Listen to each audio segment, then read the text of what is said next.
El segmento clave. La habitación de Wallace estaba oscura, salvo por el resplandor del monitor. Cada rincón parecía encogerse, como si el silencio de la noche estuviera cediendo terreno a algo más denso, más atento. El nombre Segmento Claver era un fantasma digital, ningún documento oficial, ninguna publicación académica. Pero Wallace sabía que si algo estaba tan bien enterrado debía ser importante.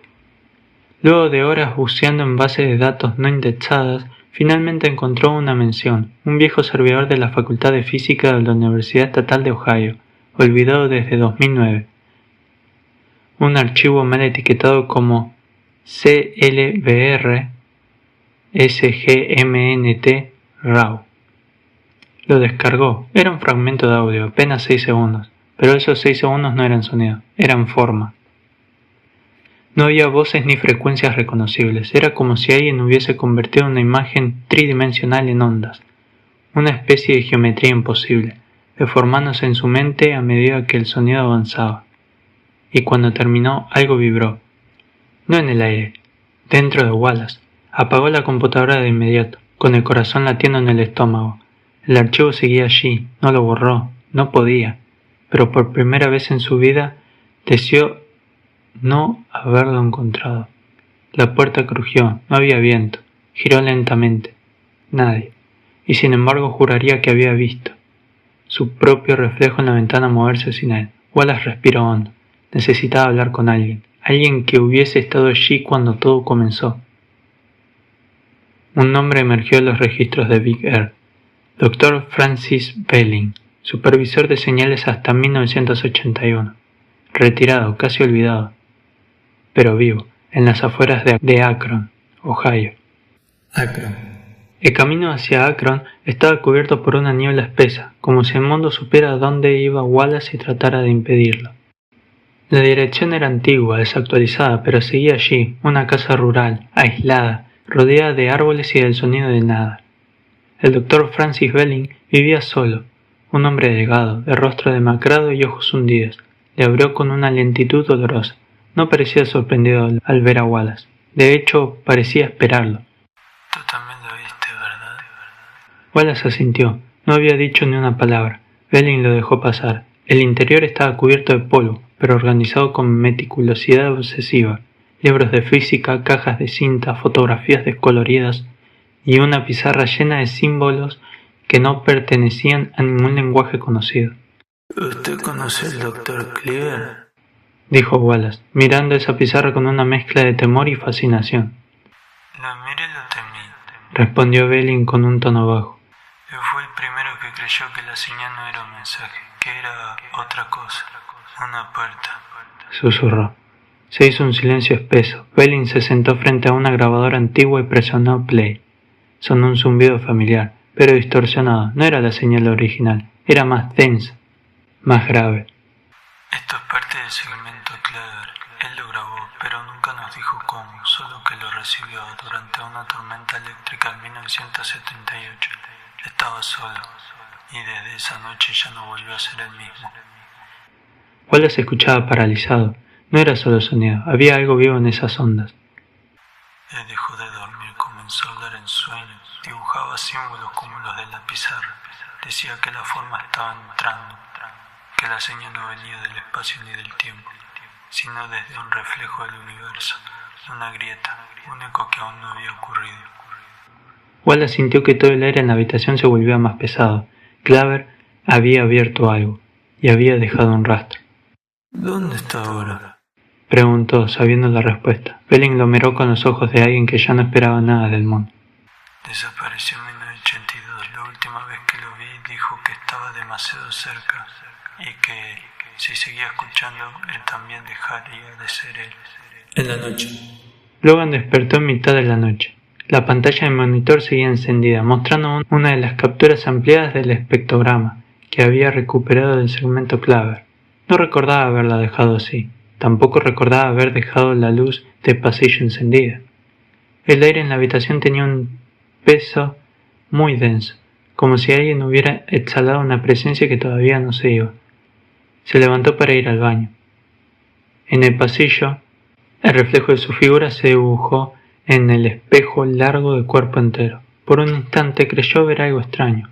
Volvió sobre sus pasos. Se detuvo frente al cristal. Era él, pero no del todo. Sus ojos estaban un poco más abiertos. La expresión de su reflejo era tensa, como si supiera algo que Logan no. Y cuando él se movió hacia un lado, el reflejo se demoró un segundo antes de imitarlo. Congelado, Logan alzó lentamente una mano. El reflejo la alzó después. Dio un paso atrás, cerró los ojos y contuvo el aire. Cuando los abrió, el espejo mostraba lo de siempre. Pero algo había cambiado. Los días siguientes fueron una sucesión de pequeños desajustes. Papeles cambiados de lugar, archivos del ordenador con fechas modificadas, y el reflejo en cada espejo de su casa parecía observarlo, como si esperara, como si evaluara. Incluso en las videollamadas su imagen a veces parpadeaba con un glitch, como si por un microsegundo no fuera él quien estaba al otro lado. Una noche decidió grabarse mientras dormía. Cuando revisó el video por la mañana lo vio, a las 13:46 am. Su cuerpo seguía acostado, inmóvil, pero en el reflejo del armario, en el espejo, se incorporaba. Miraba hacia la cámara y sonreía. Ya no podía dormir tranquilo. Se aferraba al trabajo, a las cintas, a la lógica, a la ciencia, pero todo parecía comenzar a quebrarse. A veces sentía que su cuerpo estaba actuando bien, pero su mente iba con retardo, y a veces era al revés. Como si el universo estuviera desfasado, como si él estuviera despegándose de sí mismo. Y entonces recordó algo que leyó en los escritos de Claver. El reflejo es una versión incompleta del observador, pero si mira lo suficiente puede llegar a aprender a imitar, y una vez que imita, puede reemplazar. Esquivando los reflejos. Logan dejó de mirarse al espejo. Caminaba por su casa esquivando reflejos, cerrando las persianas, tapando superficies brillantes. Empezó a usar lentes oscuros dentro de su propio hogar, para evitar la sobreestimulación lumínica, se decía a sí mismo. Pero sabía que era para no ver lo que no debía ver. Esa noche, mientras escribía en su libreta, se dio cuenta de algo alarmante. Las letras. Su caligrafía estaba cambiando. Las curvas eran más filosas. Las G colgaban de forma distinta. Y lo más inquietante, no recordaba haber escrito el último párrafo. La señal no fue un llamado, fue una respuesta.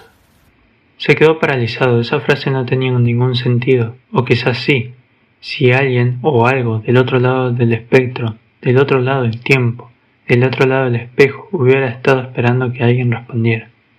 A las 2:33 am volvió a grabarse mientras dormía, pero esta vez colocó cámaras dobles, una enfocando su cuerpo, otra enfocando el espejo, y por la mañana, con el corazón acelerado, reprodujo la grabación. En el video se vio a sí mismo dormir tranquilo durante horas, hasta que a las 3:17 am el reflejo se incorporó, pero su cuerpo no. El reflejo se levantó, caminó hacia el borde del cristal, luego giró y en la cámara que grababa su cuerpo nadie se movía. El Logan real dormía, pero en la cámara del espejo el reflejo comenzó a acercarse al borde, no al borde del espejo, al borde de la imagen misma, como si quisiera cruzar. Logan apagó todo, no soportaba más, se encerró en su oficina, cubrió los espejos con sábanas negras, tomó notas con desesperación. Había una frase que se repetía en su cabeza como una letania. No soy yo, pero sé cómo fingir que lo soy. Se arrancó el reloj, desconectó su celular, dejó de revisar el correo. El mundo exterior comenzaba a parecerle una amenaza, pero su propia mente era el enemigo principal. Y justo cuando creyó haber tocado fondo, sonó el teléfono fijo de su casa. Un número oculto, una voz distorsionada, apenas susurrada. ¿Quién es el que está durmiendo, Logan? ¿Y quién es el que está despierto? La línea se cortó y algo dentro de él, algo profundo, dijo que la pregunta no era una metáfora.